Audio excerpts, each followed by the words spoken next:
is that triangle. You know, there's explanation for everything that occurred in the Rendlesham Forest incident that doesn't involve aliens at all. It was completely silent. It comes right over our heads. He saw a classic flying saucer really standing in the clearing. He turned over to my father and held his hand, and he looked in his eyes and he said, "We're not alone." Welcome to Podcast UFO for our live show. During the show, feel free to participate live in our chat room. And don't forget to like us on our very active Facebook page. Hello and welcome to the show. I'm Martin Willis, your host, and we have a great show for you this evening. One of my favorite guests, we have Robert Powell coming up in just a bit. Before that, we have Alejandro Rojas. He'll be joining us for UFO updates in just a minute. And I want to thank everyone that helps support the show. And why don't the listeners check out, we have a lot of kind of interesting things on our website now, podcastufo.com. Go check it out over there. And we are still looking for a blogger. I know we've had a few people contact us, and so that option is open for someone that would like to write some blogs. We did have someone in Tasmania write a couple of interesting blogs. I'm waiting to hear back from him. And let's see, we are talking the Nimitz today. I guess I'm kind of stuck on that case. I really like talking about that. It's just one of those fascinating ones with a lot of really great research, and Robert has done that. And on the 19th of March, I believe it is, we have Kevin Day, who was the radar operator in the Nimitz during the sightings. He's going to be on the show then. So I think that will just about do it for the Nimitz for us for a while. And last week, if you missed the show, check it out. It's pretty interesting. The fighter pilot was actually on the Nimitz during the incident. I didn't even know that when I had him on the show. I had him on to talk about other things, so that was pretty exciting for me anyway. So that's it for now, and we are joined by Alejandro Rojas. Welcome to the show. Hello, thank you so much for having me, my friend. As always, it's a pleasure. Always. And you should have a great show. You've got Robert, which is great because he's got this report coming out, and I'm so excited to see it. In fact, I asked him to share information with me, and he said, "Wait for the report." So you're getting a preview. You're lucky. Yeah. I think the Nimitz report. What was that? He's kind of by the book guy, you know. Oh, yeah, which is great. Right. Yeah. Mm-hmm. Yeah, he's part of that government documents book that was so important. But Nimitz is really important, too, because I think probably one of the most important cases in a long, long time. And the main reason being that it's tied to this government program. And then we have more witnesses than ever, with this case coming forward. In fact, even if you think of a big case like Rendlesham Forest, which was a military case, in the UK, the United States was leasing this base from the UK. You have quite a few military witnesses from that, but it didn't have the attention, nor was it an official kind of government investigation like Nimitz is. So there's just a number of reasons it's so important, and it's really exciting that it's getting all the attention. And so I think it's important that we talk about it a lot.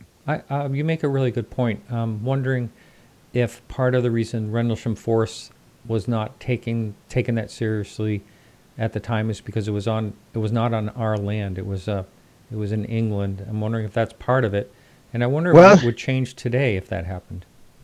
That's a good question, and you're right. That's what's interesting about the Charles Halt memo, and essentially the strategy behind the memo. So Charles Halt was the deputy base commander. He was one of the witnesses in Rendlesham Forest, and it was pretty much his memo to the Ministry of Defense that in the UK that broke this whole thing and made it very big. And in his memo, it was essentially he and his boss, their strategy was, this incident didn't really necessarily occur on the base. It occurred on English land. So we're going to kind of pass the buck and write this memo telling them this occurred. So really it's their job to investigate. And then the UK decided not to investigate. There were debates, including in the House of Lords, one of the branches of the government, around why aren't they investigating it, but it never was officially investigated by the government. So you're right. I guess if the American government would have taken onus, if they would have written that memo internally, what would have happened? Maybe there would have been an investigation. Who knows? It's difficult to say. Although Charles Halt believes there was some sort of clandestine investigation that went on that he was not even privy to. And I asked him, well, you think, he believes his guys were debriefed. If that could happen, if some organization with a lot of secrecy could come on base and debrief his own people without him knowing, and he said, sure, that could happen. I just didn't have a need to know as to the business that these people were needed to do on the base, and so that's possible. Right. It is pretty amazing how, when you said the need to know thing, how compartmentalized everything seems to be in so many different ways when it comes to the military and the government. So getting into news, that gets into a little bit of the news. There's a somewhat of a tie in that, ATIP, this organization was that Lou Elizondo, ran. There's been some questions about it because we really haven't had much in the way of official documentation related to all of this. We've got leaks, for instance, many of them from George Knapp at KLAS. In fact, the only report we have, the alleged report we have from the military on the Nimitz case, is from a leak from George Knapp. Now, there have been other people to corroborate these leaks to confirm that they're accurate, but one of George Knapp's leaks was a list of different sort of products, they call them, different projects or papers that his organization was working on. And luckily, fortunately, we have finally had essentially the first FOIA, and you'll definitely have to ask Robert about this because I know he's been FOIA-ing like crazy around ATIP and Nimitz and all of this, and there's been little to no success, really no success until recently. And that is because of these documents that a couple of groups were able to FOIA and get information out of. Well, really only one that we know has FOIA'd it and gotten information. That's the Federation of American Scientists. So they did a FOIA on ATIP and they got some documentation. It turned out Nick Pope had called the PR department essentially and said, hey guys, I've got a FOIA, but give me some information. And they finally did. And it turned out to be the same document that the Federation of American Scientists had released. And that happens sometimes where a FOIA is responded to, which makes then that material public. And so then when you call the PR department, especially as a journalist, they'll often give you that material without having to have put through a FOIA. And other researchers they'll do that for also. I'm sure that's happened to Robert. So they got this document, and this document actually mentions the name ATIP. It mentions Advanced Aerospace Threat and Identification Program, which is interesting because his term, it's been debated what the term is, but Lou Elizondo has told us it's Advanced Aerospace Threat, even though so many people doubt him for some reason that ATIP did UFO work or anything at all. But there's a couple of important clues. And we've kind of talked about these documents, but examining them, there's some information in it that's pretty important. Essentially, they're looking for advanced aerospace threat and identification, meaning the identification part is they're identifying foreign objects that don't belong to the United States. However, what's interesting then is, okay, who are these foreigners that have this technology that is beyond our own then, that they're examining? Well, if you look at this inventory that to try to get a clue as to, are they looking into Russian technology? Are they looking into Chinese technology? Well, all of these documents are all about space travel for the most part, at least when it comes to the technology parts. Space propulsion. There's stuff about cloaking, but there's traversing wormholes and stargates. So you see here very quickly that, it bolsters Lou's claims that what we have here is that they were looking at unknowns. They were looking at another possibility. He, of course, is hesitant, like many, to say they're looking into whether or not it's extraterrestrials, but at least they had, as he shared, been convinced that it's not the Chinese or the Russians or any other government out there that we know of. So it backs up. Of course, unfortunately, we don't have listed on this list like the Nimitz document. Yeah. And, we have this Nimitz report. But what's exciting, at least from what Lou has said, is that the Nimitz report is one of very many, that there are other cases out there. I think Robert definitely has a clue as to some of the other cases that they've looked at, given what we know about some of the videos that have been released. But supposedly, and according to Lou, there were even better cases than the Nimitz, and the Nimitz is an extraordinary case. So there's still a lot of information that is forthcoming. And even when it comes to the Nimitz, we don't know the extent of the investigation. We have this kind of almost high-level executive summary that doesn't even necessarily look to be put together by a scientist, but more of a researcher or an investigator who talked to all of the witnesses. There's some kind of real fringy, kind of strange speculation in the leaked document, but Lou has confirmed it's accurate. And as time goes on, another reason this is helpful is that when Lou's, the things that he's told us have been confirmed and corroborated by third parties like Harry Reid or David Fravor or any of the other Nimitz witnesses that we've talked to, then it just it means that most likely, what Lou has been telling us is accurate. So when he's telling us there's more documents to come or that more exist, hopefully over time, some of these FOIA requests that we've put in will be fruitful and we'll be able to get some more of these exciting reports. Right. Absolutely. Wow. I hope so. And it's, that is fascinating. I mean, that there are so many the military involved in these sightings is fascinating to me. And and there's a lot of it. I think that's a really important case, a point. The UK government, up until 2008, had their own UFO research program. That was the program that Nick Pope was a part of.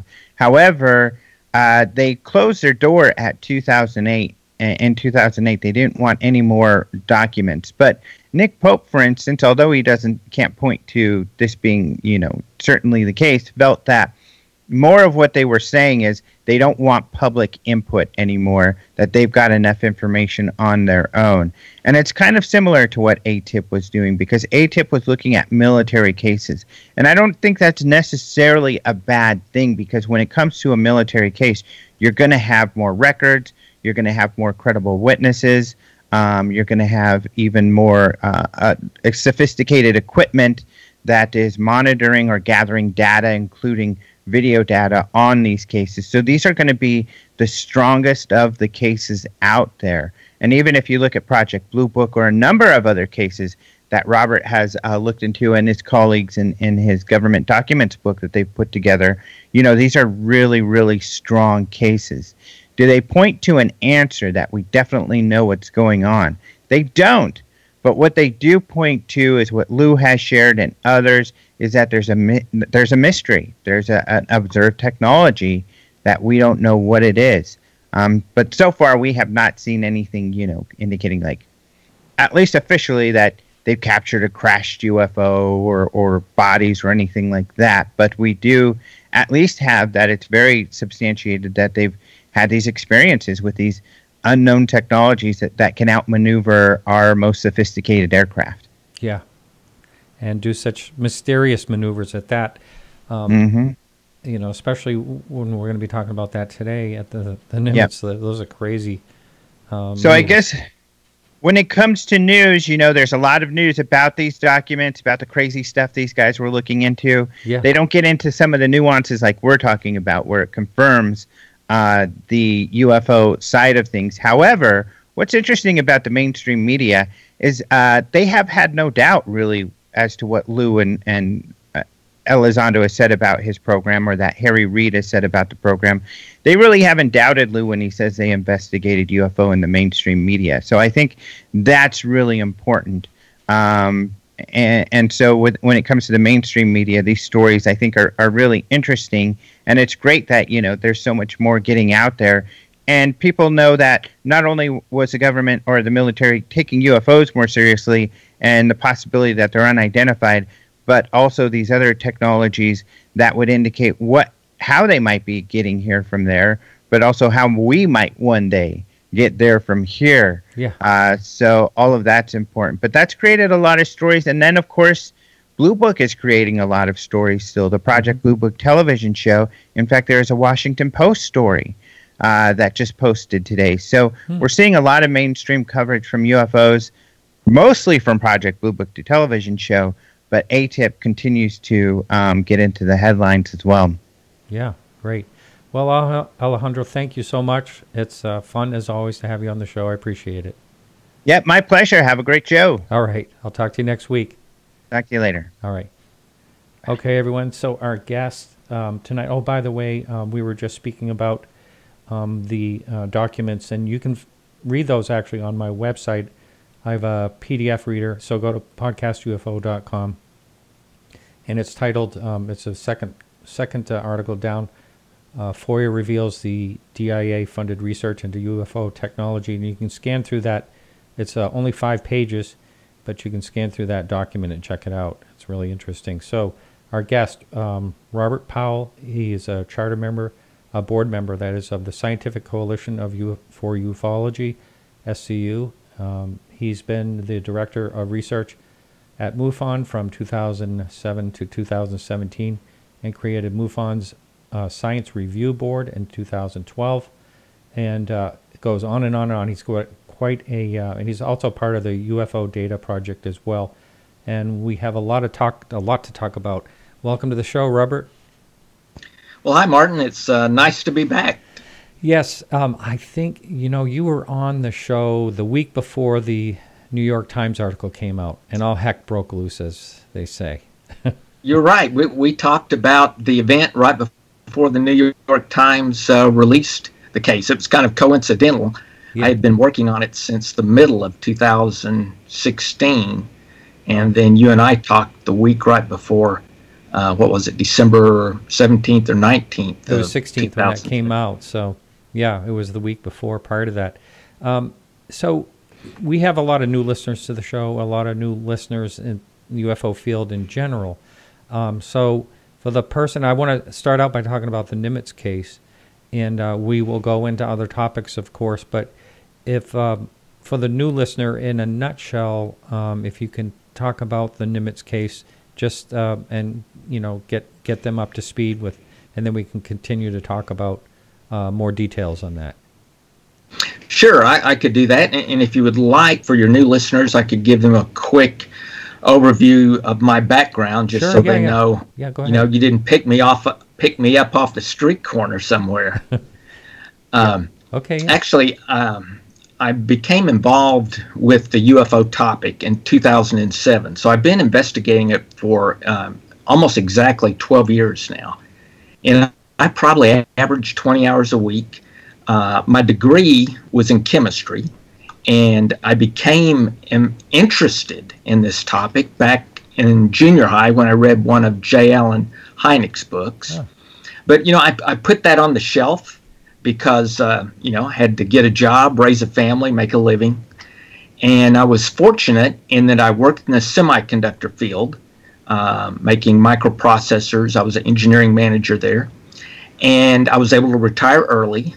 And so once I retired early, I said, okay, what do I really want to do? And one thing I always enjoyed was the challenge of the UFO phenomenon. And so I got involved then. I became the director of research at MUFON. I was there for 10 years. Left there about 1.5 years ago. Then we founded the Scientific Coalition for Ufology. And it's kind of been history since then. And, I look for cases that have a lot of good information and data.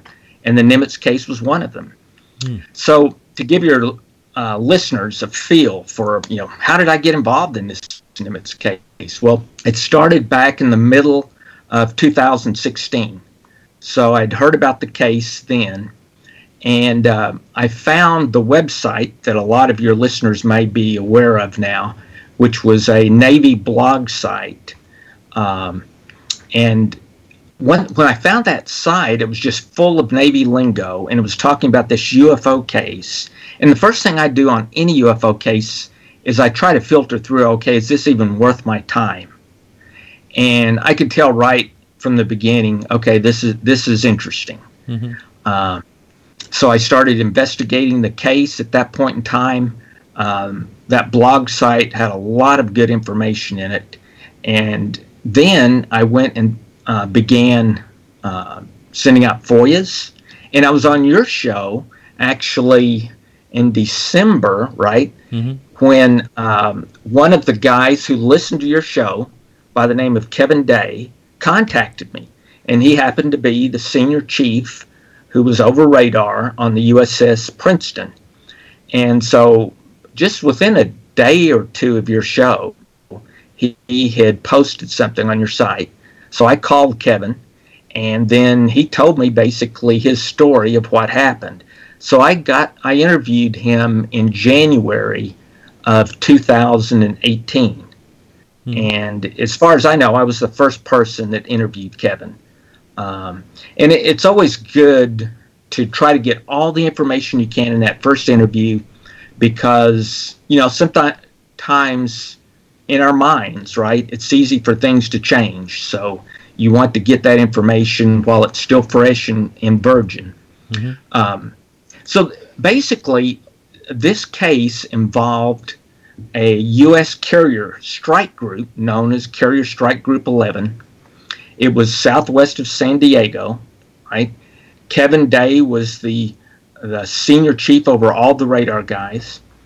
And so he's doing his usual work. They're doing exercises, and he's detecting these objects on radar to their north and northeast up near Catalina Island, moving at 80,000 feet at about 100 miles an hour.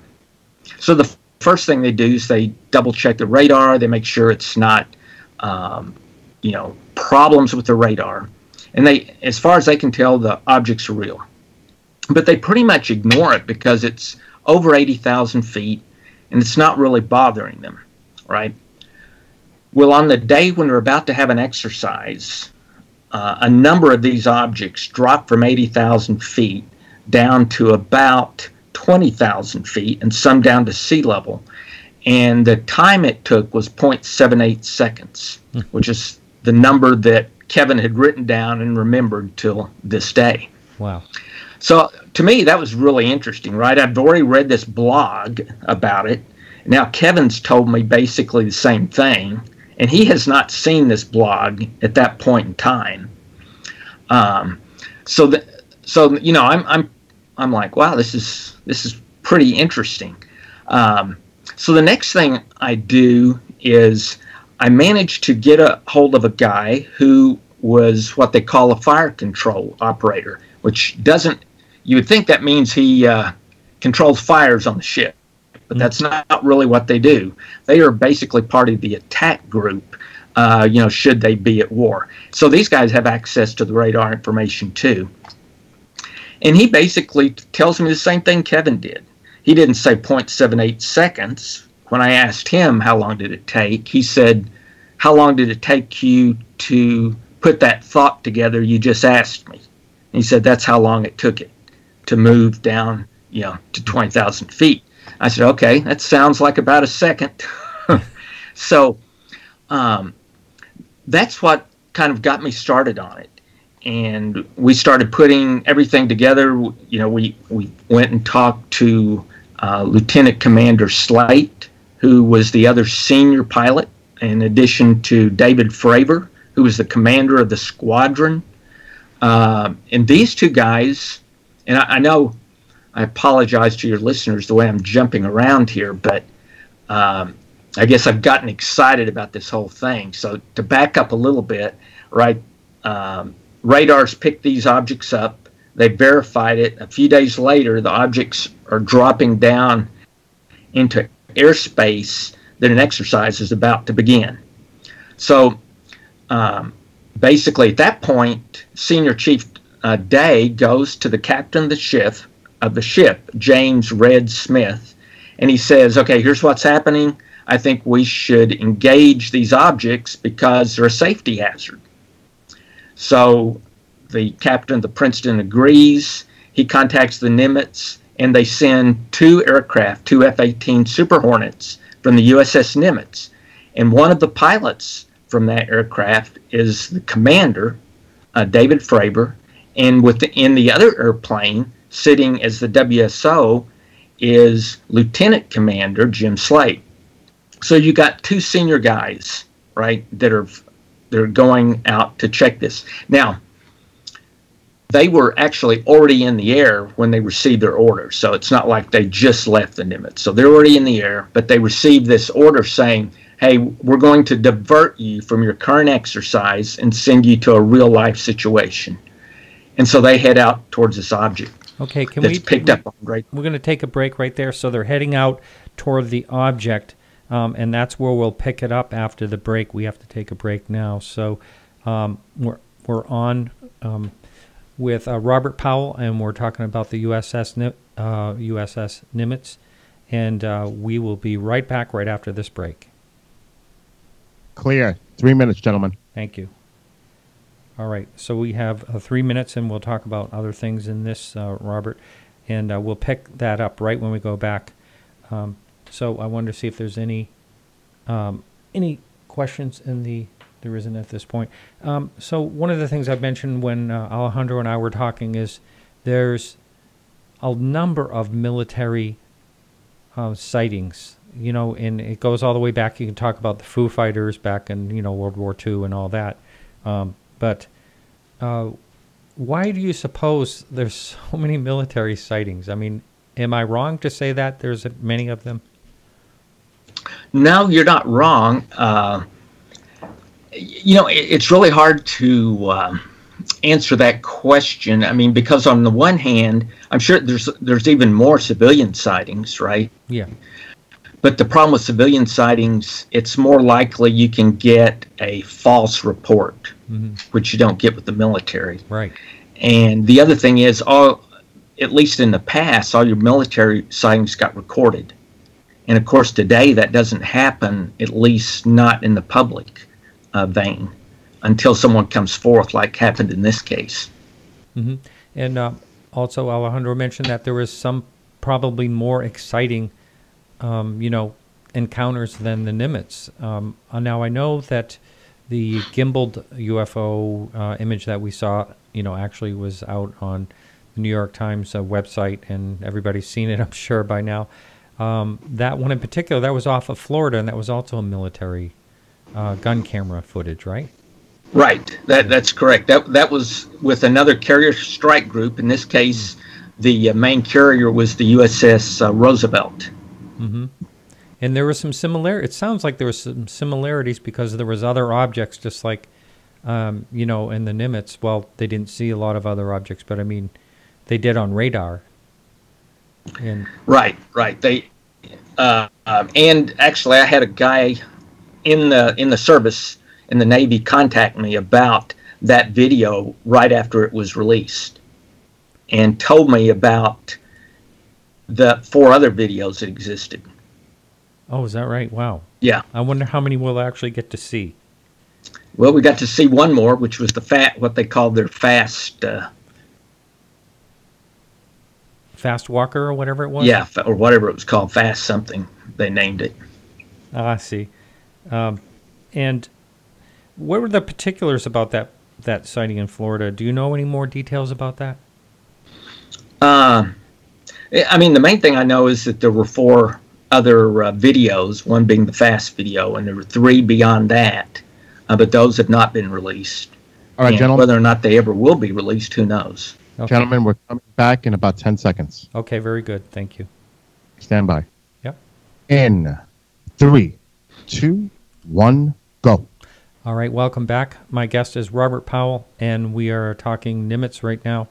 And just before we went into break, Robert, you said that they started heading out toward what they had no idea what these targets, so to speak, were.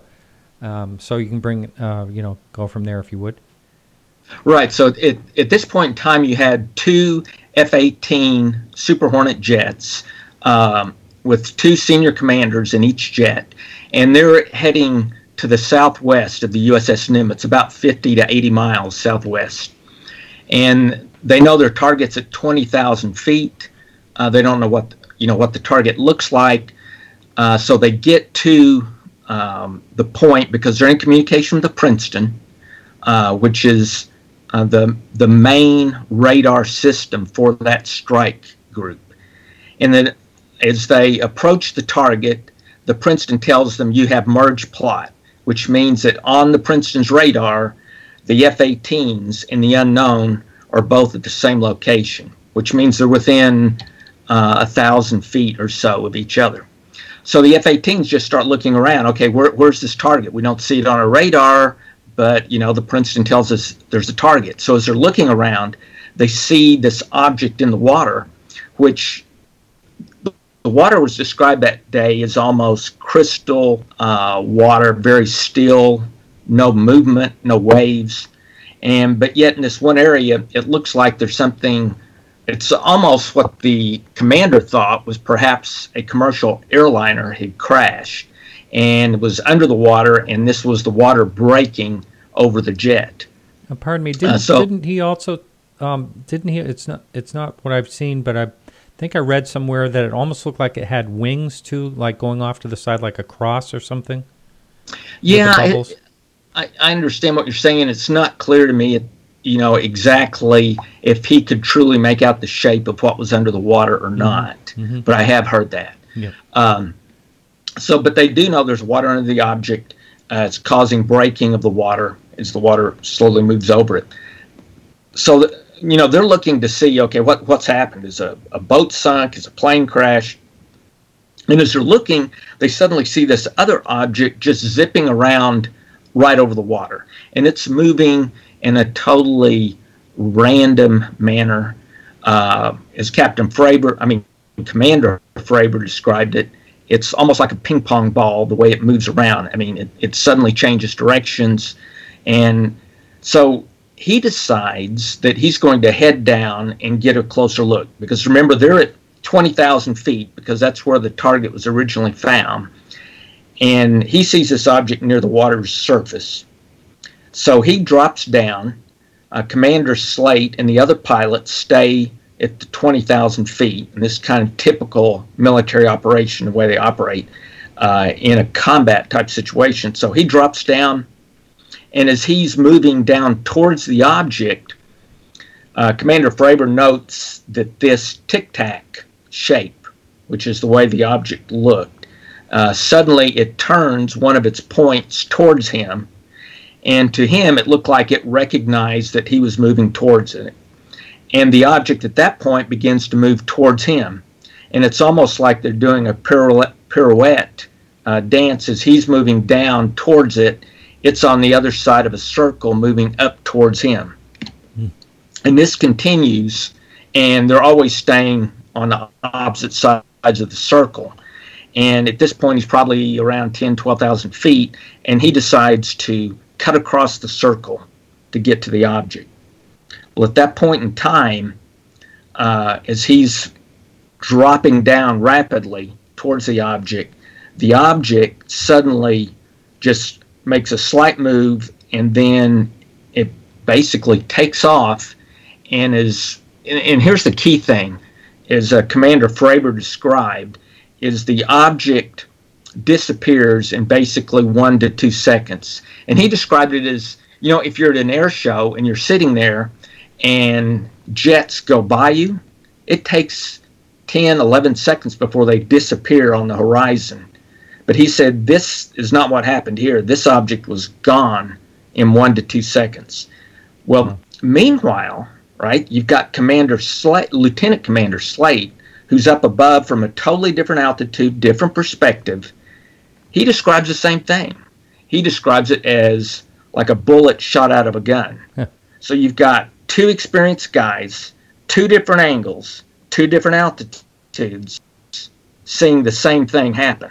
So you either have to decide you don't believe these two experienced Navy pilots, or you decide you do believe them. And if you believe them, you've just had an object disappear at an extremely rapid rate, which you could calculate how fast you would have to move in order to disappear from sight. And that's one of the things we do in our report. So that's kind of the story in a nutshell. Mm-hmm. So to me, it kind of boils down to this. Did it happen? That's the first thing you have to ask yourself. Did this really happen? Mm-hmm. And in my mind, there's no doubt that it happened. I mean, you've got a senior chief over radar who says it happened. You've got the fire controller who saw the radar and says it happened. You've got an experienced commander of a squadron who graduated from Annapolis, and a lieutenant commander who graduated from Annapolis, both with several thousand flight hours, who see this from two different angles and saw it happen. And then to kind of top it off, later, about 2 hours later, another jet leaves the Nimitz, and Commander Fravor asks that pilot that if they can, to take video, because that plane, unlike his, has a FLIR pod on it.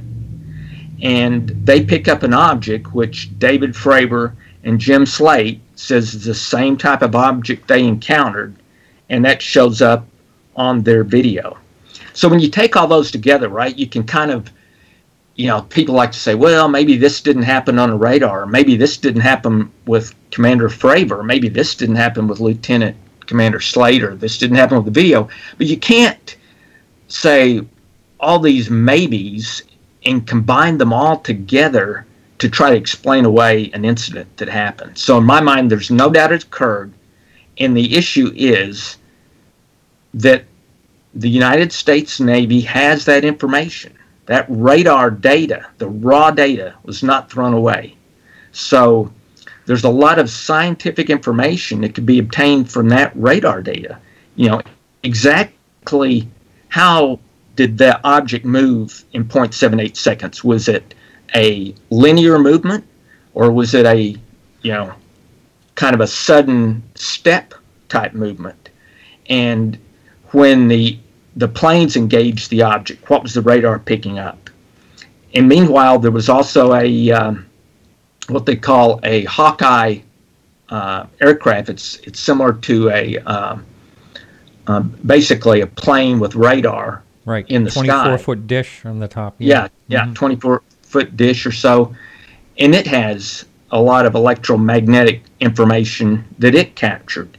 So a lot of knowledge could be obtained from this type of information if it could be released to the scientific community to be analyzed.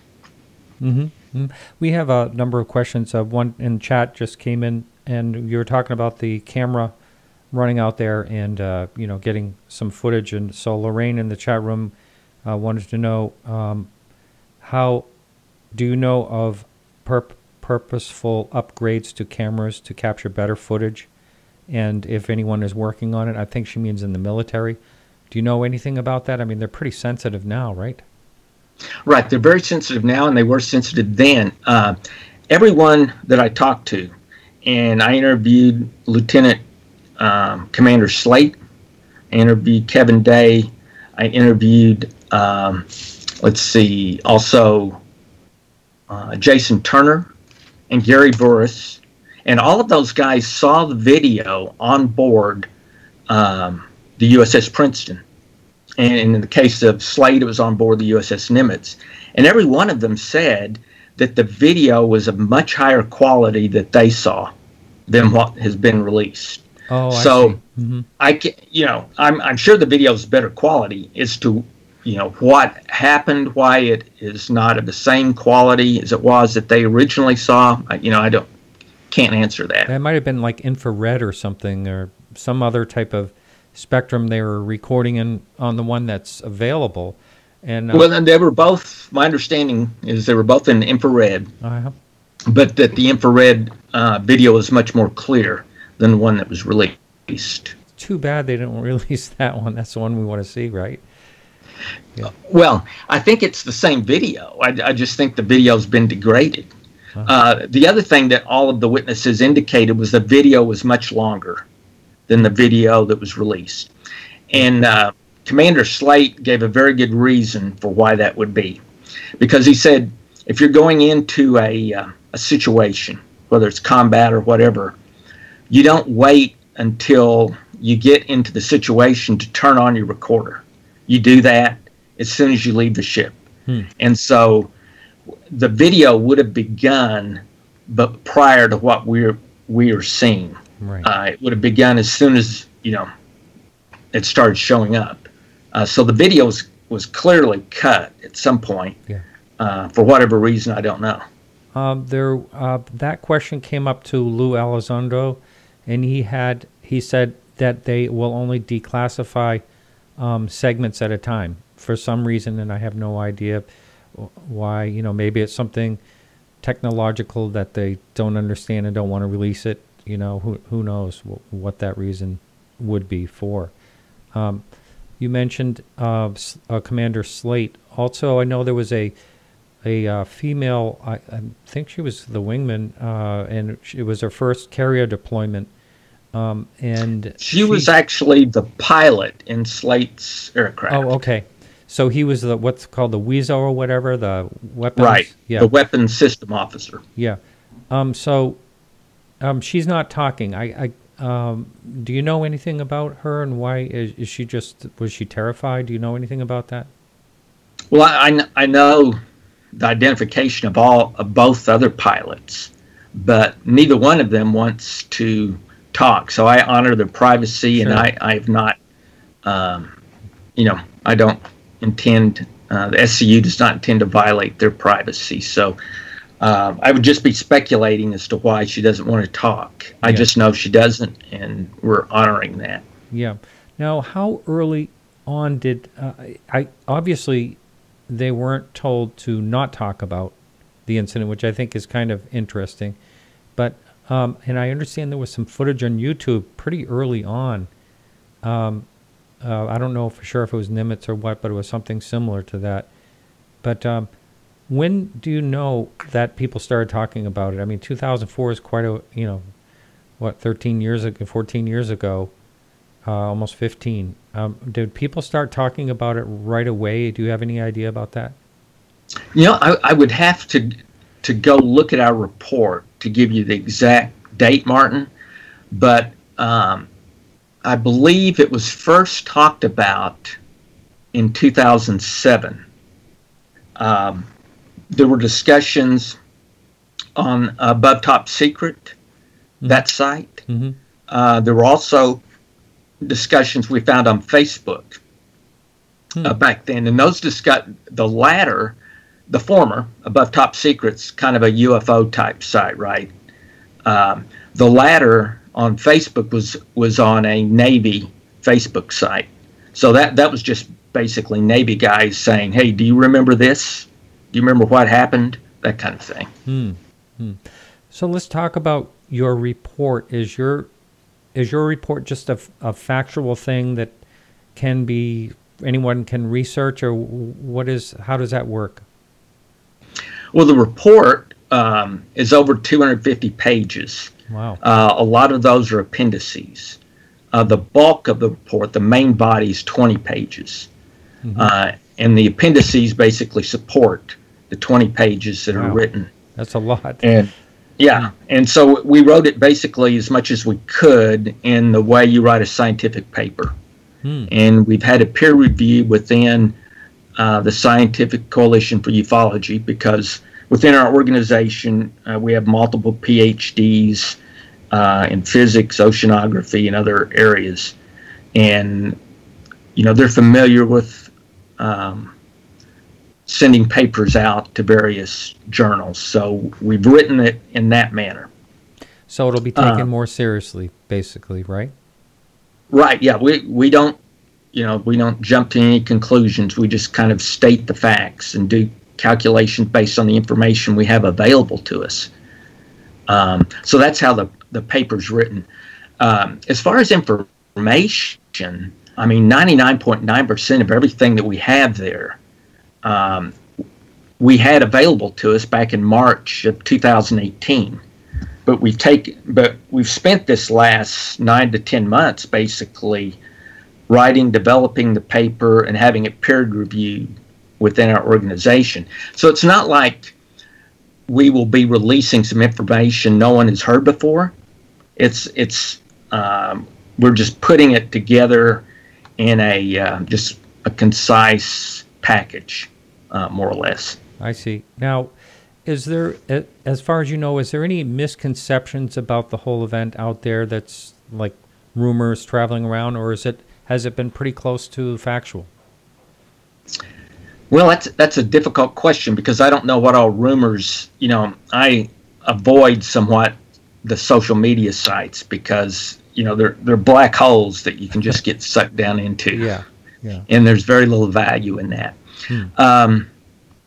I'm not aware off the top of my head of any rumors that are necessarily not true. I mean, if you mention some, I could tell you if they're true or not. But well, I did hear. I personally did hear people were saying the object was above the water, not in the water, and so that's pretty much put to bed as far as what you talked about, and more of it's out there that it was something that was under the water and unseen. Right. I mean, basically, we deal with the object that's above the water because what is first seen, also by another pilot named Kurth, which I didn't mention earlier, but what's seen, immediately below the water, we don't have a lot of information on, other than, a total of 3 jets that witnessed it. But other than that, that's the only information we have. So we did not spend any time on that. We spent the time on the object that's we have the information on. And before we went live, I mentioned to you that I heard and I don't know if this is wrong or correct, that it was, some people are saying that it was like a cross-like shape in the water, but you don't really know anything about that one way or the other, right? Right. I don't know for sure what the shape was, and I'm not sure anyone truly does. Yeah. Okay.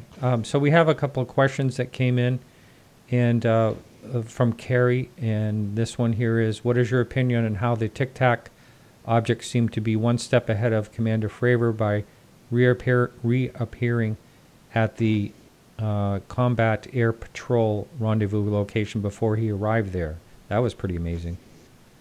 Yeah, that's an interesting question, and I should explain a little bit about what the combat area or the cap point, what that refers to. Basically, when you have a carrier strike group, right, which consists, I guess, as a minimum, of a aircraft carrier, the ship similar to the USS Princeton, which is a missile cruiser, and at least 2 destroyers and a nuclear attack submarine, which in this case was the USS Louisville. So basically, you have that strike group, and they're moving through. And I'm going to have to apologize, Martin. I've gotten carried away now. So the question, okay, on the cap point. So your F-18 Super Hornets, part of their job is to protect that strike group. So they have 4 cap points around the carrier strike group, and those are arbitrarily, well, they're not arbitrary, but they're identified by altitude, longitude, and latitude. So you've got these 4 points, and so you have a squadron around each of those points, or a number of jets, to protect the group. The location of those cap points is unknown to anyone except those with the need to know, such as the pilots and key personnel on the ships. Well, what happened in this case is that after the incident the engagement with Commander Fravor and this object, and the object disappears rapidly. He's headed back to the Nimitz when the USS Princeton radios him and says, "You're not going to believe this, but that object is back at your cap point," right? So what's unique in that question is the implication of how did the object know where his cap point was, right? So either it had to know, maybe somehow by observing his movement, which I don't think is likely, or two, somehow it intercepted communications, or three, you can get into more speculative things like, well, it read somebody, who knows? Yeah. Mm-hmm. But so if you assume that is true, right, that this object went back to the cap point, and that has been stated by Commander Fravor, who received that statement over the radio, and it's been confirmed by Senior Chief Day, right, who was on the USS Princeton. You have to realize that a cap point is a very small point in terms of you've got this huge amount of operational area that the strike force is working in, right? So for this unknown object to know where their cap point is, says that it's like it is telling them, I am aware of what you're doing. I'm aware of your procedures, right? It's almost a method of communication. It's like, here, I'm going to communicate to you that I know, right? I'm not just an arbitrary point moving through your sky. There is a certain level of intelligence to what I'm doing, right? So that's, I'm not saying that's absolutely what happened, right? Because we don't know. But I'm just saying that question is a good question because it makes you consider that possibility. And at this point in time, all you can say, that's a possibility. Yeah, that is pretty bizarre.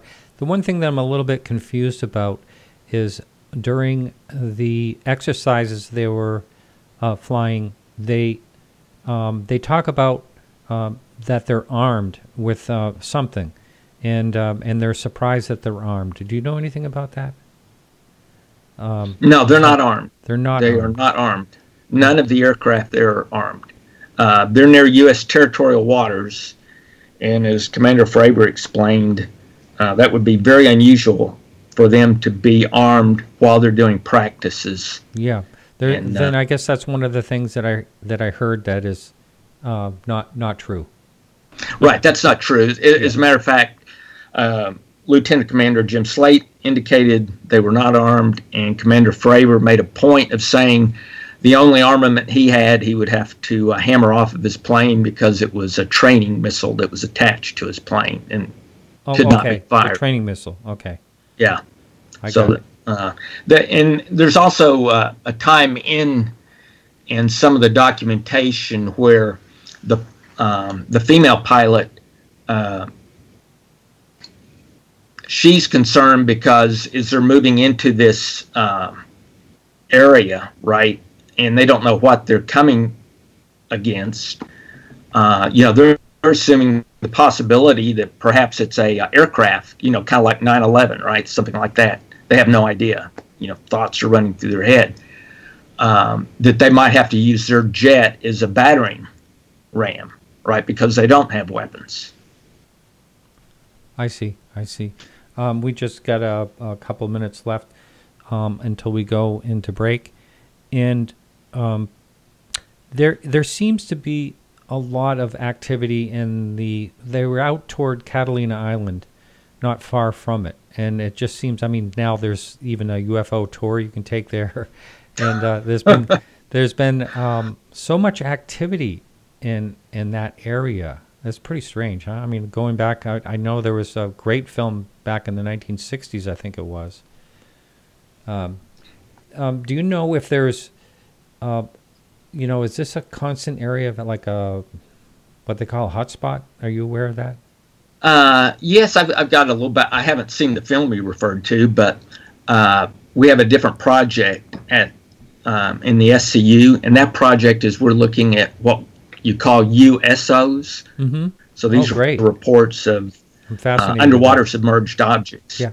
And so what we've done, we've gone across history from when all this began in 1947 to modern times, and plotting only USOs. Right, we throw out UFOs. Right, mm-hmm. and we're going to do a statistical analysis. So this is very preliminary. So I can't say this is statistically correct, other than I look at numbers all the time and I can kind of tell. And I would say that there are two areas in the world where the reports of USOs are very high, and that's Catalina Island and Puerto Rico.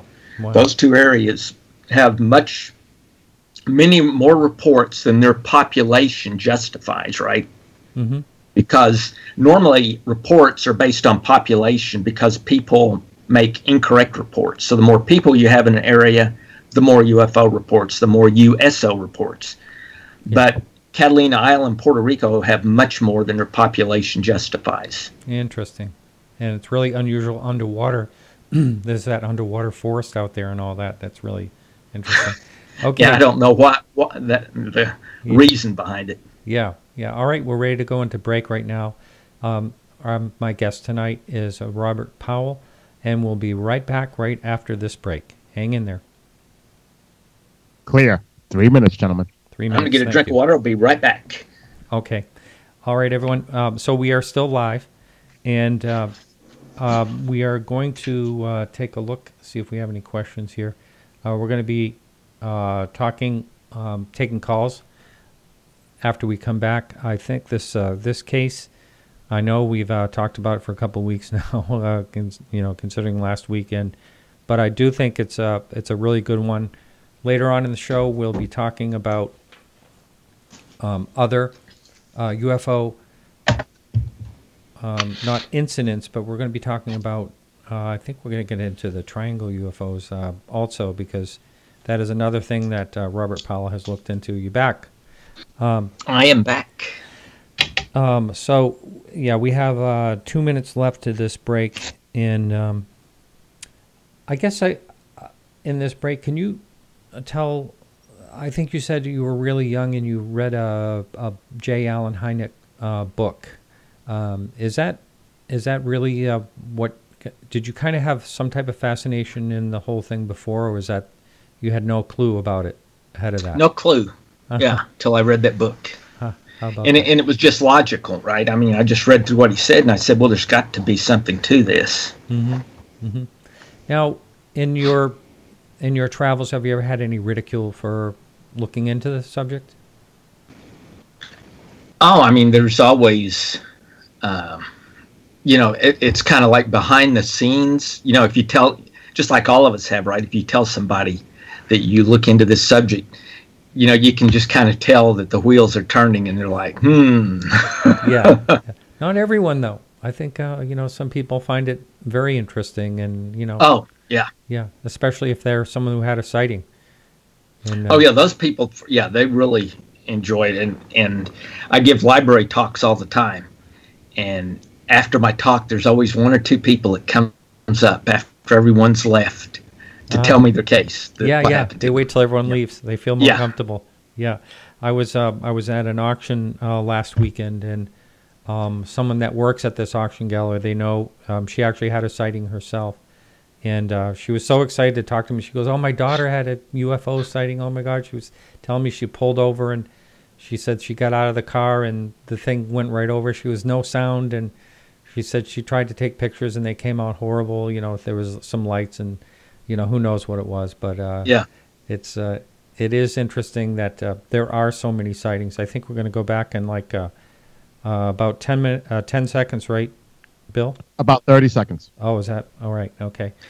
Yeah, a lot of these people, it's something that allows them to get it off their chest because they really haven't been able to tell anyone. Yeah, a lot of people have said that. A lot of people that do talks, they say the same thing. People just want to be heard a lot of times, and Yeah. Yeah. And you've got to get the info then, because a lot of times they won't come back and tell you again. Yeah. All right. Talk about it again. Okay. Gentlemen, we're coming back in about 5 seconds. All right, we're ready here. And 3, 2, 1, go. All right. My guest tonight is Robert Powell. This is Martin Willis with Podcast UFO. Remember to go check out podcastufo.com. A lot of good stuff over there. And so, moving on, we are going to take calls. If anyone would like to call in, we'll put that number up. And if anyone would like to talk about the Nimitz case, because we're going to move on and talk about other things in this second hour here. And the object itself, this is, it's pretty bizarre. It was shaped like a tic-tac. Evidently it was white like, the mint tic-tac. And, but there was little tiny, what almost looked like antennas underneath it. Did you hear about that as well? Yes. Commander Fravor described 2 small antenna or leg-like objects that were beneath the tic-tac. Mm-hmm. That is interesting. And when we went to break, we were talking about Catalina, and you were talking about USOs and doing that research. And someone, speaking of USO, the object under the water, someone put in chat, they wondered if the Nimitz had any, or no, this was from Kerry, wondered if there was any sonar evidence about that object, but it was so far away from the Nimitz, right? Wasn't that like 60 miles out or something? Right, it was. And I'm not a sonar expert, but my understanding is that sonars is limited by the condition of the water, the depth of the water, a lot of, the amount of noise going through the water at the time. And at least based on my understanding, the distance from the Nimitz would have probably been too far for them to have picked up anything on sonar. In the case of the USS Princeton, which also has sonar, I've got conflicting reports. We have one guy on the ship who said there was something detected on sonar, another person who said there was not. So that's kind of conflicting. And then USS Louisville, the nuclear submarine in area, supposedly did not pick up anything on sonar. Mm-hmm. So that doesn't mean there was nothing in the water. Yeah. Just means, nothing was detected on sonar. Speaking of detecting, the E-2 Hawkeye that was up in the air, they're flying around very sensitive radar. I mean, I would think. It's kind of strange that it didn't pick up any, it had no radar returns on the objects, only in the Princeton.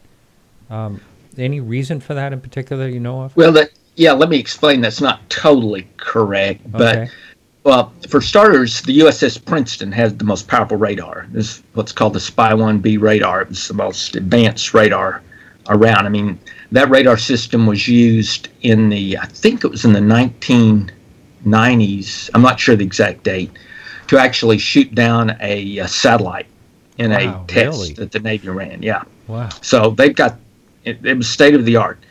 The Princeton detected the objects, and normally the E-2 Hawkeye would have been in control of the F-18s, but they did not detect the object.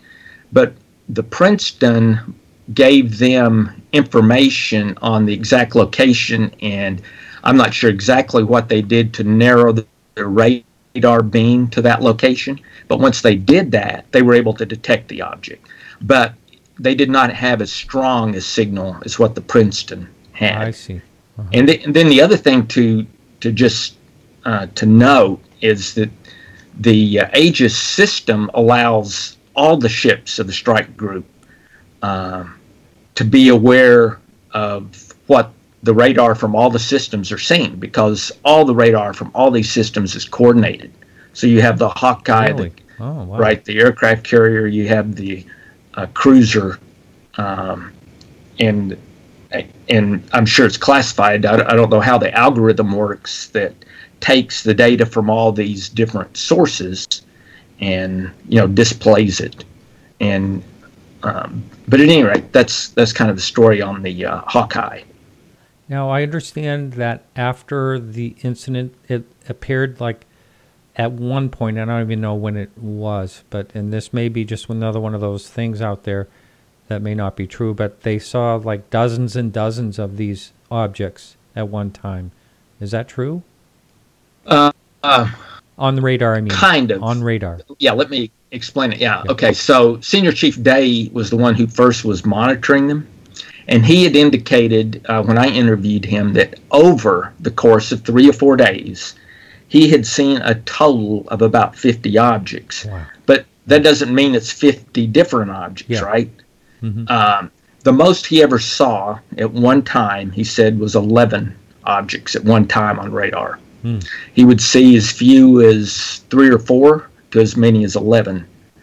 So the only thing you can say for certain is that radar detected at least 11 objects, right? Yeah.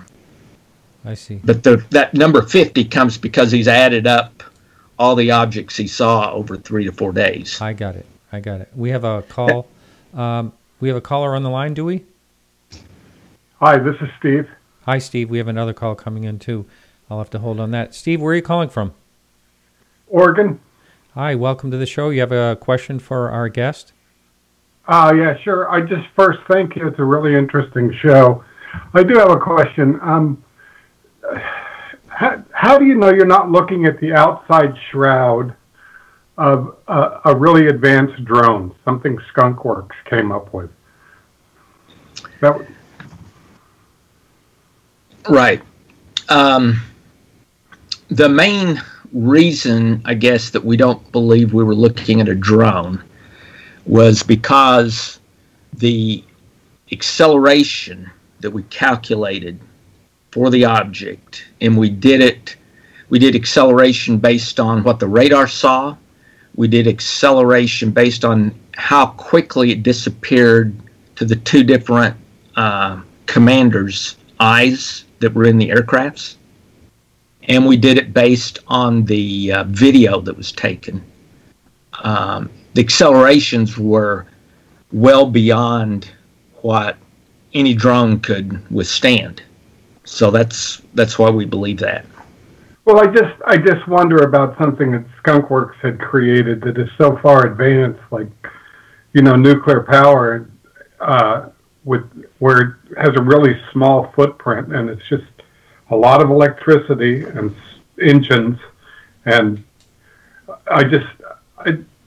if you've watched first-person video racing, hello? Yeah, hang on. You'll call back in a bit. Sorry about that. I apologize to everybody. All right, keep going. Sorry, Steve. Go ahead. Okay, so if you just picture the stuff that Skunk Works, I mean, they came up with the SR-71. How many? 50 years ago? 60 years ago?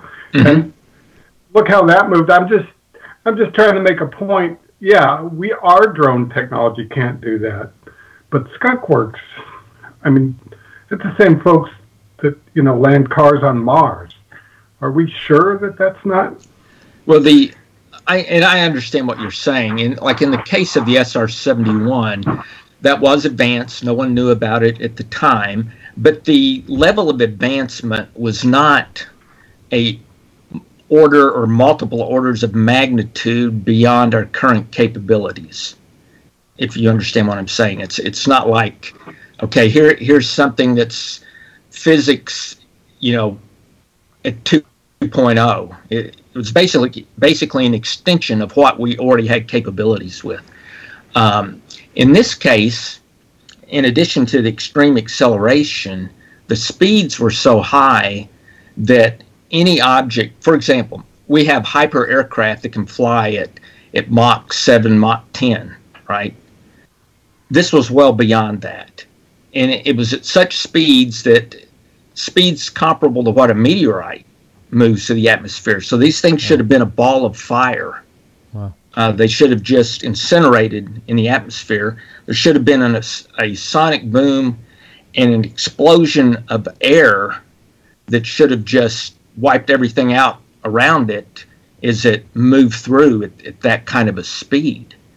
And that's not what we saw. It's almost like there was no interaction with the atmosphere. There was no heating. There was no sonic boom. That's why. I mean, my main point is, I just think if we could just turn that data that the Navy has collected over to the scientific community, it would be very interesting to see what we could come up with. I understand your point. I just don't believe. I think it's too far ahead for it to be anything we were working on. Okay. All right. Well, thank you. Very interesting show. I appreciate it. See you guys. Thanks for the call. We have someone that's been trying to reach us, and please turn your volume off, caller. Mute your computer, caller. I'm going to hang up on you. How's that? That's better. Your name? Where are you calling from? My name is Edward Cunningham, and I'm calling from Fort Lauderdale. Hi there. How are you? How are you doing? You got a question for our guest tonight? Yeah. Well, go ahead. Okay. My question is, do you know anything about the Jedi in the Force? Well, the Force is higher. The Force level is higher. That demons, the spirit world, is fooling around with us. That's the best way to describe what the way is in the Nimitz. It's the spirit world fooling around. Okay. All right. Well, hey, thank you for the call. Okay. All right. Thanks a lot. Bye. Yeah, bye-bye. Yeah, there's, a lot of people are going to have, when something is so unusual as this, it's not unusual to have, different opinions. It's hard to explain. Now, one thing that I'll mention to your audience, Martin, is the SCU is going to have a conference in the middle of March. And one of the things we'll do is we will be talking about this case in detail, as well as several other cases. And we will have a university professor, a couple of guys from the Defense Department who will talk. Wow. Where's this going to be? Okay, this will be in Huntsville, Alabama. That's where the Red Rocket Center is. There's also a NASA Space Center there. It's a neat area, and if anyone was interested, they could go to explorescu.org, and they could ask for information on the conference. It's March 15th to 17th, Huntsville, Alabama. What the conference is really geared towards people with science backgrounds, as well as or military backgrounds. So it's not really meant for the public. It's not a general UFO type conference. Yeah. But any of your listeners who have science backgrounds or military backgrounds that are interested, if they want to contact us at explorescu.org. Wow. We'd be glad to have them at the conference. That's great. We have another caller. Caller, your first name and where are you calling from? Yeah, my name is Chuck. I'm in southern Arizona. Hi, Chuck. Thanks for the call. And you have a question for our guest? Yes. With all of the data, the radar data and any other data the Navy may have collected in regards to the Nimitz case, does your guest have any indication that some of that information, I know he said it'd be nice to get it into the scientific community to, try to figure it out. Does he have any information that the Navy may have farmed this out to private think tanks or whatever, kind of similar to what Philip Corso said, because then once it gets into the private section, it's no longer purview to the FOIA request. Right. Okay, so to that question, it's very well possible that the Navy has farmed it out to a private organization. There's no way we have to know that.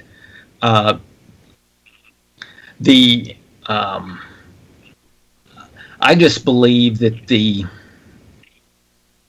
information is so critical, so unique, that I think if they made it available to the entire scientific community, there might be someone who might have a theory that, or have an angle of looking at it that wasn't available to that one private organization, or that maybe someone didn't think of. So I always believe that the more the better in terms of analyzing it. Now, in terms of that data, I'm pretty sure the data exists. I mean, one, you could surmise that if F-18s are sent to engage an object, that the information is not going to be thrown away or deleted. But additional to that, we've got 3 different incidents of information that indicate the data was taken. One is when Commander Fravor made a copy of the videotape, put it in a locker, and then came back and the tape was gone.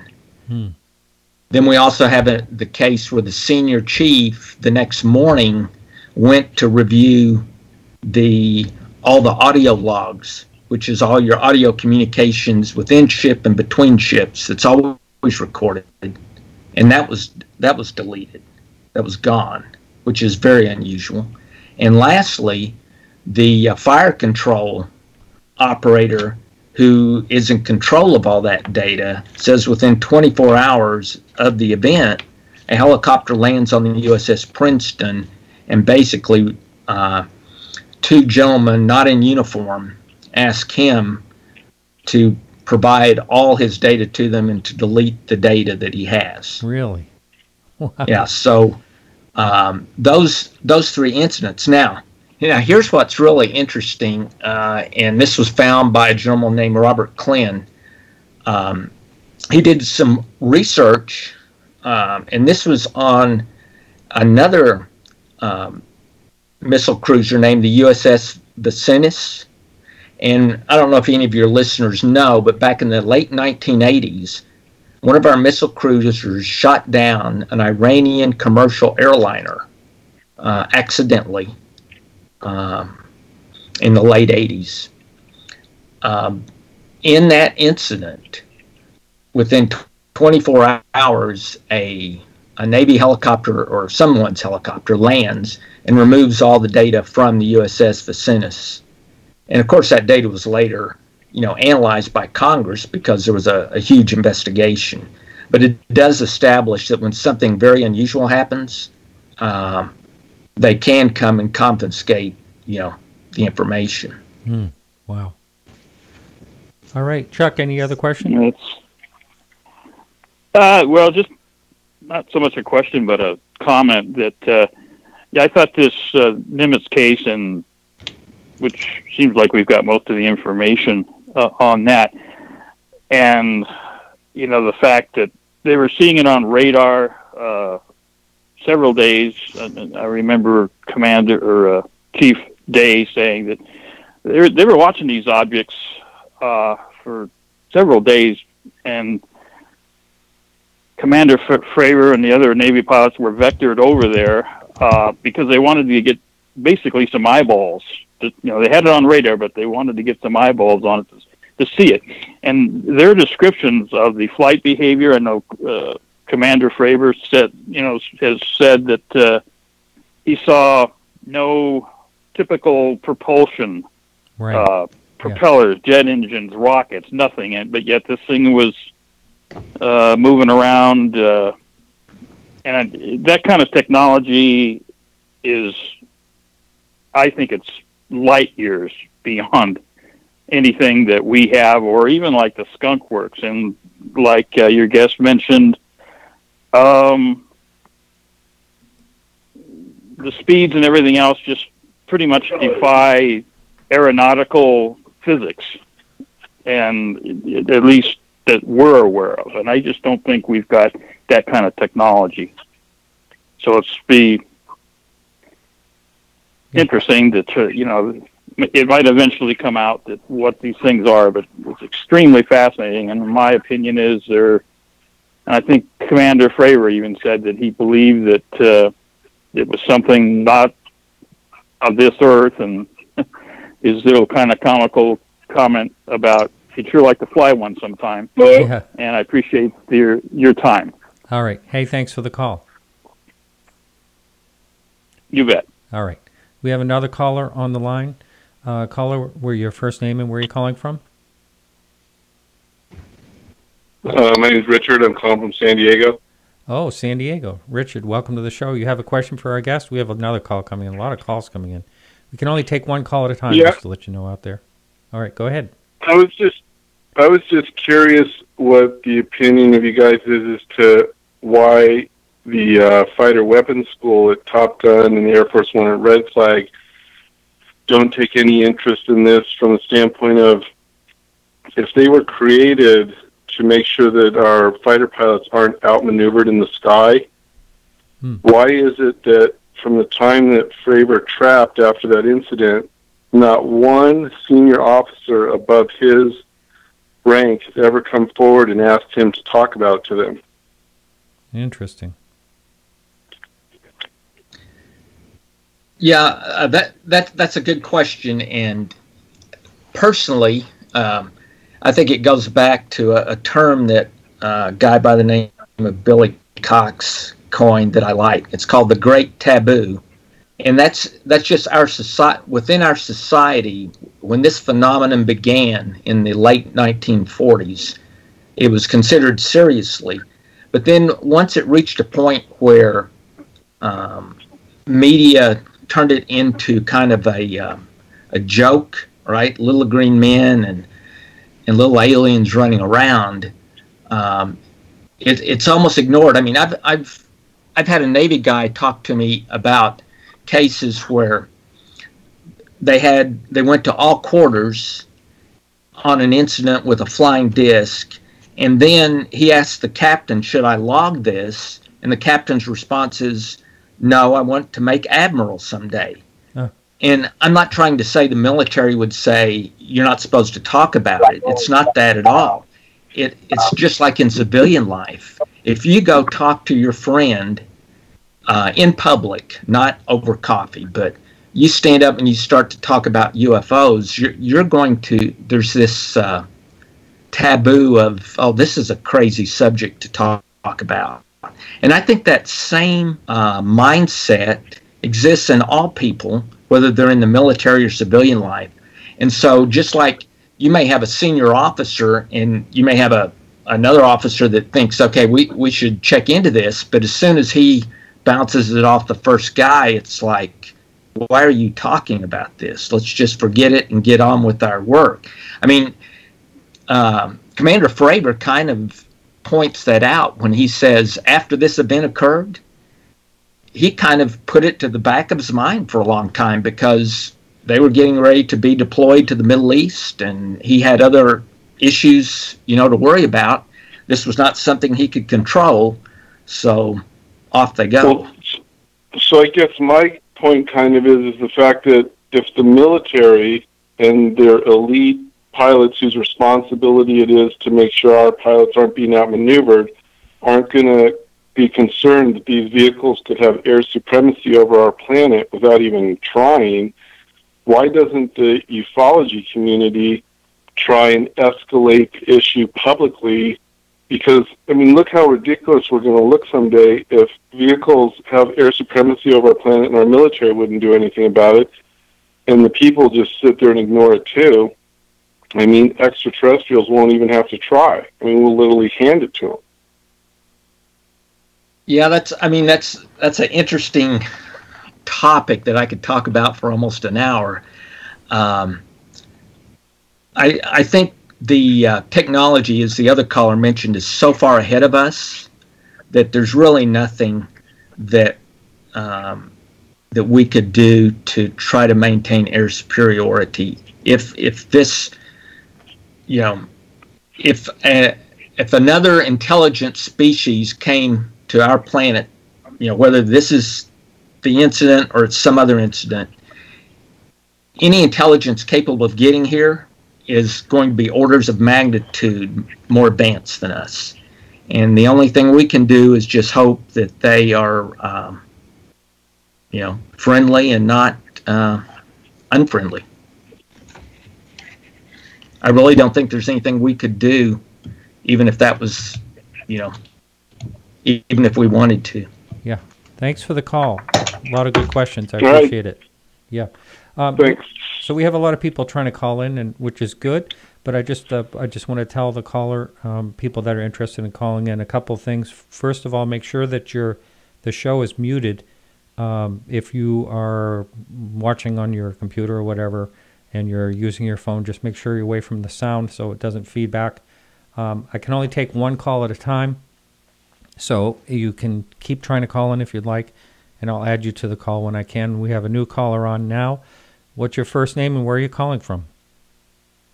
My name's Andy, and I'm from southern Missouri. Hi, Andy. Thank you for calling. You have a question for our guest? Yes.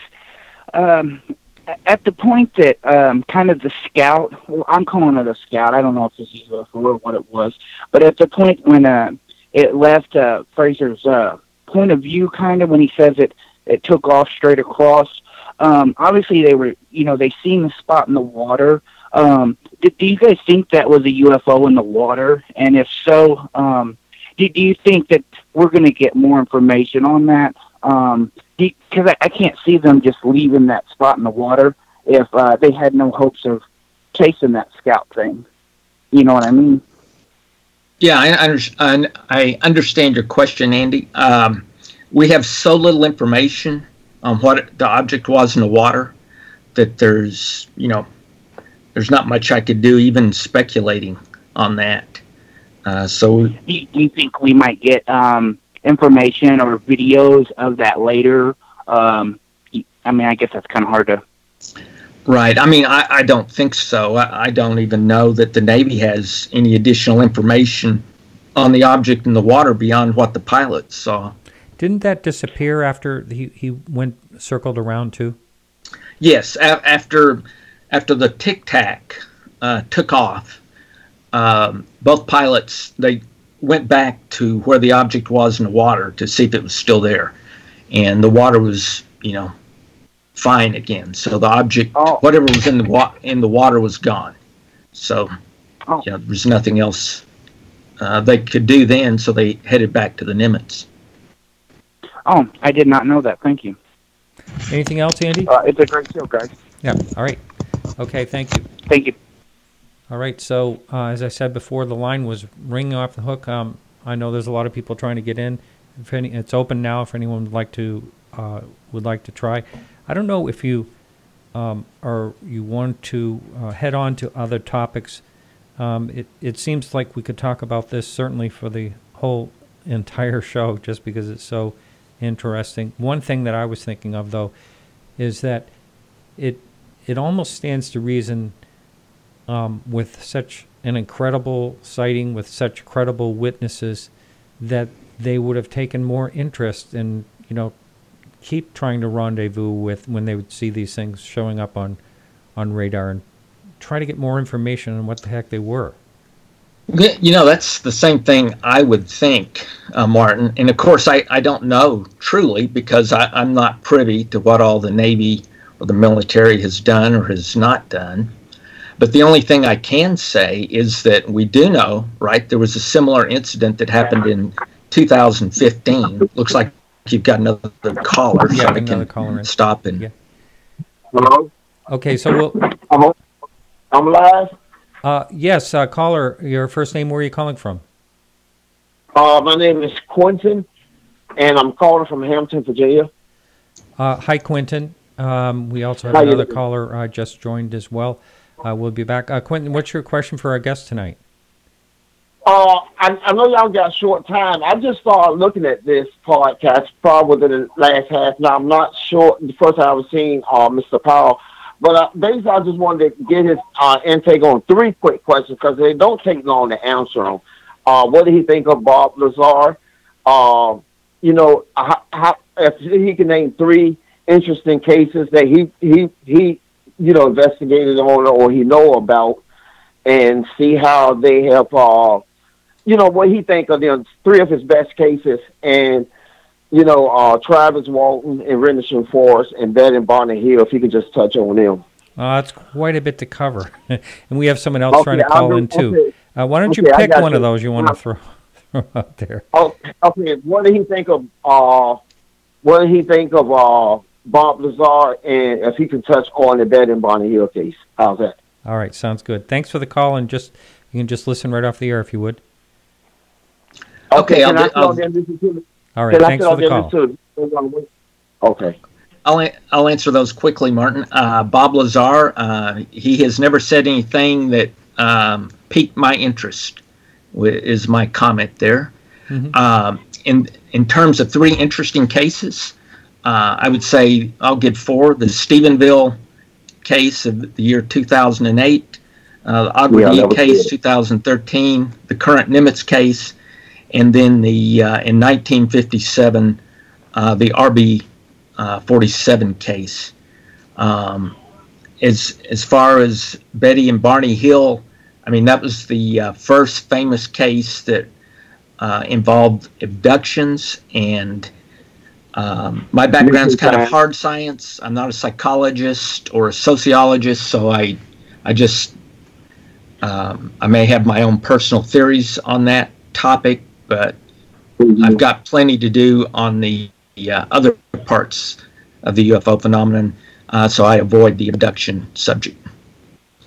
Okay, I don't know if you did it, later, or should I say earlier when the phenomenon started. You just look back at the history of that, and because that's more or less what I'm, there are some of the cases like that that I'm really interested in. Well, look, I appreciate you answering my call. Yes, you're welcome. Very good. Thank you. Okay, thank you. Have a nice evening. All right. Thank you. I tried to catch a call from someone very interesting. I'd like for them to call back, and maybe I will try to call them. I don't know if I can do that easily here.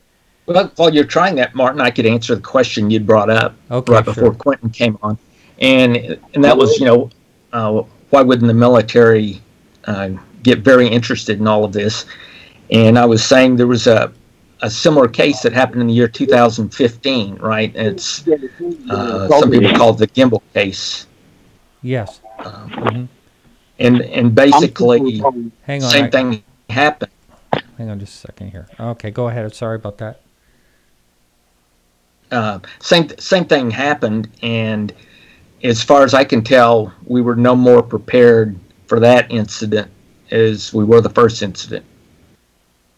Wow. So, no lessons learned, so to speak. Not that I'm aware of. That doesn't mean that, maybe, I would hope that there have been some lessons learned, but if they are, they're not visible, to anyone in the public. Wow, it just seems I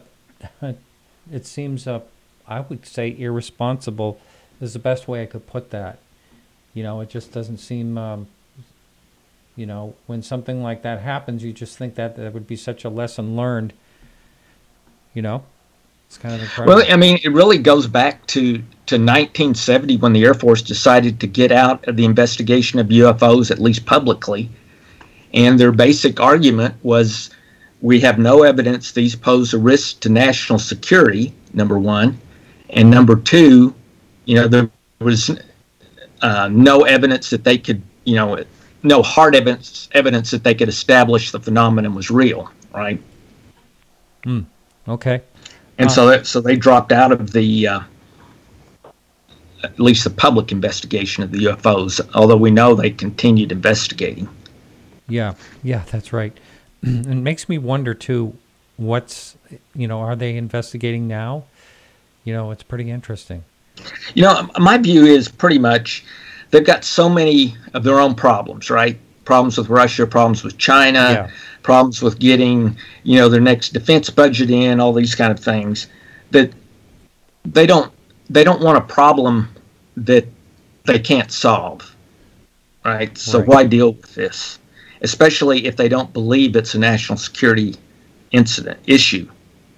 But my view is, if you've got two of these cases that have happened, right? One in 2004, one in 2015, and I would bet there have been others that we're not aware of. Exactly. Mm-hmm. You have to wonder, I mean, what if that's just a method of probing your capabilities? I mean, that's always a possibility that you have to, take into account. Right. Okay, I was just trying to add this call. Nothing seems to be happening. All right. Well, let's move on to other cases.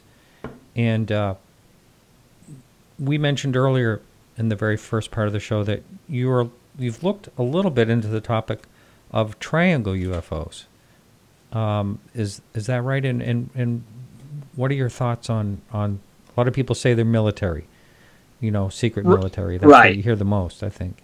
So I've kind of started a little. I don't know if you can say you have a blog when it's on Facebook, but the SCU has a Facebook site that's open to the public. Anyone can go to it. Basically, if they Google the SCU or Scientific Coalition for Ufology, they can find the Facebook site. So the reason triangles are interesting to me is the UFO phenomenon began in the late 40s, right? And it was always the flying saucer or the disc. Right. And no one really talked about triangles much. There were a few reports of triangles that happened in the 1950s. Not many, just a few. And a few earlier, actually, too. Yeah. Yeah, and there may have been, a few even earlier. But Robert, I'm sorry to bother you, but the call I was hoping to get is in now. And I'm wondering if we can pick up triangles right where you left off. Sure. We're talking about 1950s and prior, and then... welcome to the show, caller. Well, hello. Hello. We got Ray Stanford on the line. Yes. How you doing, Ray? Good to talk to you. Pretty good. Hey, Robert, I'm really enjoying your interview tonight and all the information you're sharing with us. Appreciate your spirit and objectivity about this. I just wanted to share with you briefly here something that happened that I think will have some meaning relationship to the carrier cases you've been talking about. Back in the late 60s, 1967, 68, I was living in Corpus Christi, Texas, and I encountered a newsman, the name of Charlie Schleiper. He was with, I believe, radio station KEYS in Corpus Christi, and there had been an invitation from the U.S. Navy for people in the media that might like to tour the carrier out in the Gulf of Mexico, the Lexington, to meet at NAS Corpus Christi, and they would be flown out there and could tour the ship. So Charlie showed up earlier than anybody else, and they said, we'll go ahead and fly you out there. So he was flown out to the carrier, and at some point, the captain came out on the deck, and they were talking, and nobody else was around. The media were not around. It was just Charlie and the captain. And Charlie said, look, yes, I'm with the media, but I'd like to ask you something just privately. It's not going on the air of my radio station. This is purely out of my personal interest. He said, sir, you're in contact with all these aircraft that fly on to and off of here. And so I'm wondering about something else that's sometimes reported in the air, that is UFOs. He said, can you tell me confidentially what you think these things might be? Do you know anything you can tell me about them? Do you have an opinion? And he said, well, let me tell you this, and surely in confidence. He said, last week, I was down under the deck, and I began to be notified rather frantically that they were quite excited about something that had been seen from out on the deck. And he said what I was told was that they had seen 6 strange objects at incredible speed come across the sky and then dive almost straight down into the Gulf of Mexico water. And he said, so of course I got out on the deck as quick as I could. And we're standing out there talking about it, and everybody's chattering about what they saw. And he said, lo and behold, out of the water, while I was standing there, 6 objects came out of the water at high speed and shot into the sky at unbelievable speed. And he said, so, Mr. Schleifer, I'm not going to tell you what I think about these things. I'll let you make up your own mind in the context of what I told you. So anyway, I thought you might enjoy that one, Robert. That is interesting. Thanks, Ray. It's always a pleasure talking to you and hearing some of the experience you've had over the several decades you've researched this topic. That's a two. Well, it's my pleasure. Yeah. Uh-huh. I said that's a two. Well, listen, you got both. Yeah. You got both the craft and the USO. Yes. Listen, I don't want to take you more time because I know there are other people who want to come in, but I just wanted to relay that to you, and I thanks for the pleasure and the opportunity to do so. And have a good night. Thanks for the call, Ray.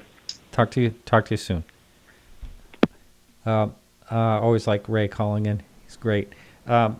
So we were talking. You were talking about the triangles, saying that starting back in the 1950s, and a lot of people were talking first the discs.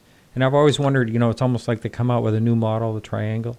Right, exactly, yeah. Well, but the thing is, okay, let's say you make the assumption that the phenomenon is totally in people's imagination, right? That it's not real. Okay, so if that's the case, and you have all these reports of flying discs and flying saucers, what causes suddenly people to see triangles, right? I mean, if it's totally your imagination, you should be saying a disc, just like the last guy said. So something must happen to cause triangles to show up, right? And like you mentioned, Martin, I mean, there's some way back in history where it was a triangular object, but if you just look at, looking for a significant percentage of reports that are triangles, like 1% of your reports or more. That doesn't happen until you get into the 1970s.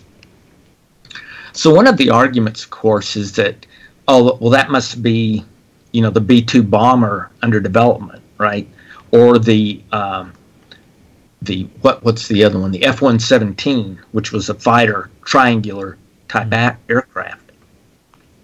But so what we've done is, like, I've looked at just the raw data, right, the reports that come in, and the information that we have on those aircraft. So in the case, for example, of the B-2 bomber, it was developed and first flown at Whiteman Air Force Base is where it first was, which is in Missouri.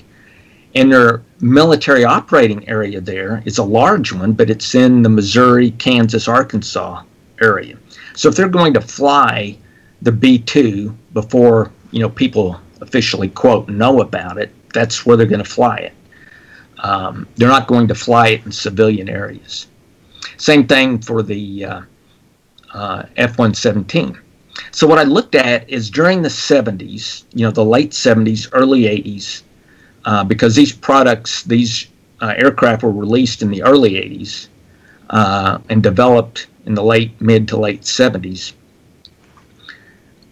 Well, do we have more UFO reports in the military operating area of the B-2? That's what you would expect, right? That's where you would expect.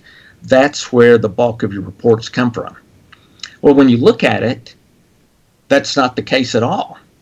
I looked at the numbers, and there's more reports in the Connecticut, New Hampshire, Maine, Vermont area, which has like half the population and probably a quarter the geographic area. There's many more reports during the 70s in that area than there are in the area of Missouri, Kansas, Arkansas. So that argues against, the triangle reports commencing with the development of a military aircraft. And then, of course, when you look at some of the characteristics, they don't match up, such as a large triangular object that can basically just sit still, right? I mean, short of a blimp, which is just a balloon, we can't make a large aircraft of any type just sit still unless you have something like, the F-35 or F-22, where you use a ton of fuel, right, to keep it in a vertical position, and it makes a huge amount of noise. We can't have a huge aircraft just slowly, drift by. It's just not in our capabilities. So that's when I look at that, it makes me think, okay, there's more than just people imagining things, right? When you have this kind of shift, and why we have the shift, I don't know. I mean, the disc did not go away, but the triangle definitely came into play. And then if you really want to throw one on top of that, you've got the barbell. I mean, who would report that you got an object flying in the sky that looks like a barbell? Yep, bizarre. I know. I've categorized 40 reports of barbells. I know of one, and I think it was Canada, right? Is there? Well, yeah, that's the one that got me interested in barbells. Right. That's such a bizarre thing. That's a very, when the guy asked what are some really good cases, that's one right there. That was reported by a guy who has an R&D center and has contracts with the Department of Defense. And this case was so interesting. That's right. Yeah, I remember.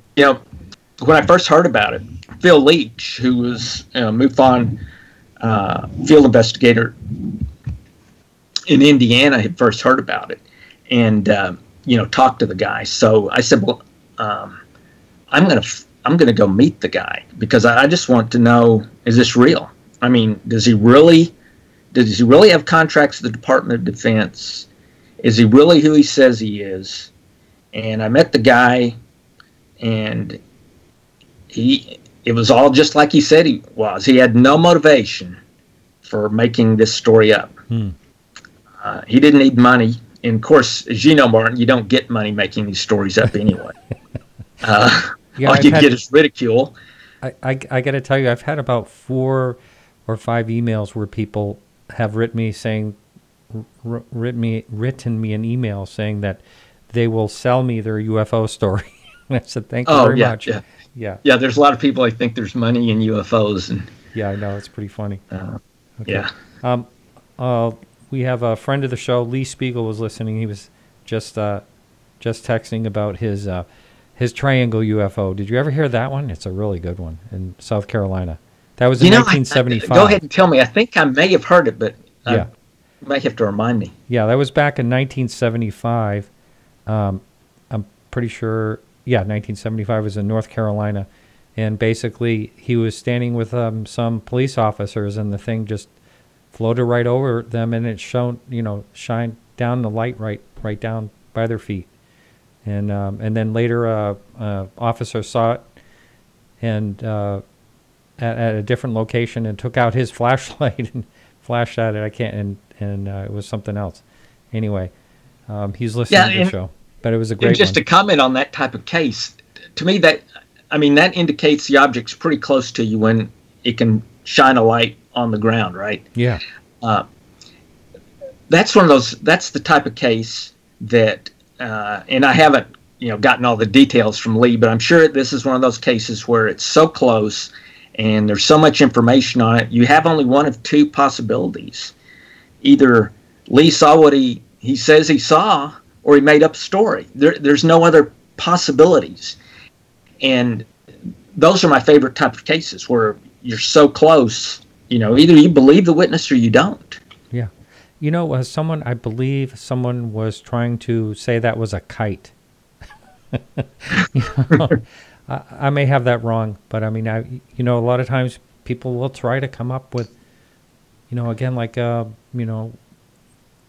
people don't understand, and they pull for straws and trying to figure something out. And anyway, they're all interesting, and there's no answer yet. We have about 5 minutes left. What are some of the other shapes? I mean, the barbell is really fascinating. The cigar-shaped UFO, you don't hear about them often, but there were a lot of them. Yeah, so there's the cigar shape. There's the what I call the cone shape, like an ice cream cone. A diamond shape. There's the diamond shape. There's even a few hexagon type shapes reports, that come through. But the dominant, and of course just a spherical or egg shaped, right? But I would say the dominant shape is still the disc, and it's probably, I would say, second is probably the spherical shape, although it's more likely that the spherical shape can be a misconception, right? You could have a balloon in the sky or what have you. And then the triangle shape. And then after that, it's kind of miscellaneous shapes. And of course, you've got the standard lights in the sky, right? You don't know the shape. It's just... and that's the one you hear people discount the most, the lights in the sky. And, just because they could be so many different things. But when they are doing unusual maneuvers or whatever it is, they're pretty hard to explain, but there's no telling what they are. There was a increase also in orange orbs over the last number of years. I've heard about that too, and who knows what they are? Could be something natural. I mean, there's always and I'm sure there will be people disagree with me, but in the case of the orange orbs, those always peak around the 4th of July, and Chinese lanterns. I think those are usually Chinese lanterns.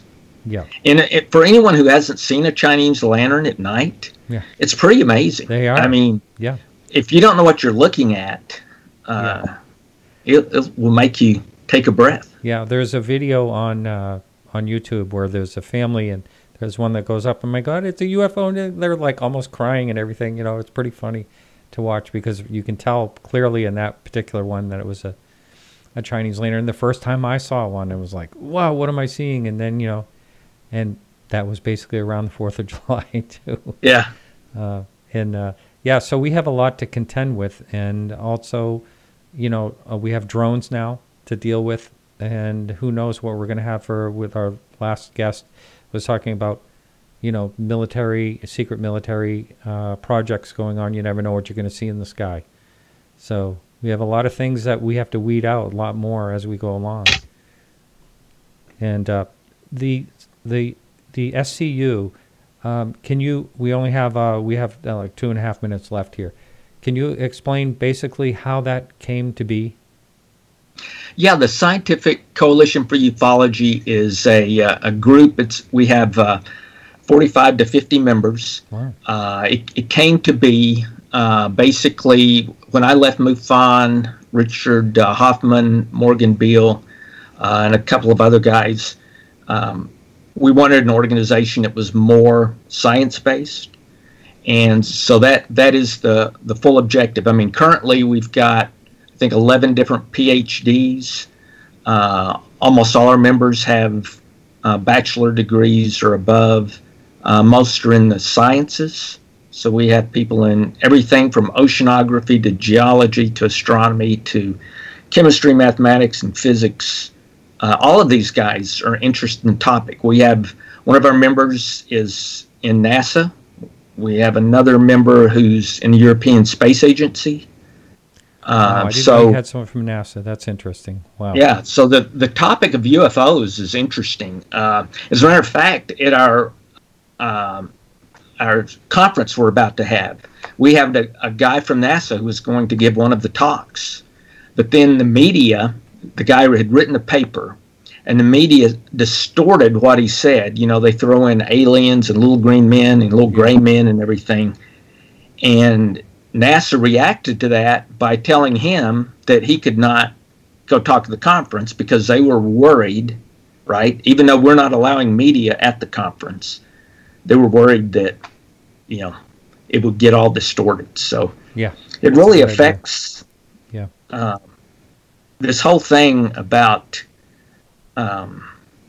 trying to dramatize this whole subject really affects the investigation of the topic. Sure does.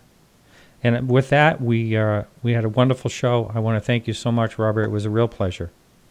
Thanks, Martin. I enjoyed it as always. Yes. All right, and we'll stay in touch and see where things lead.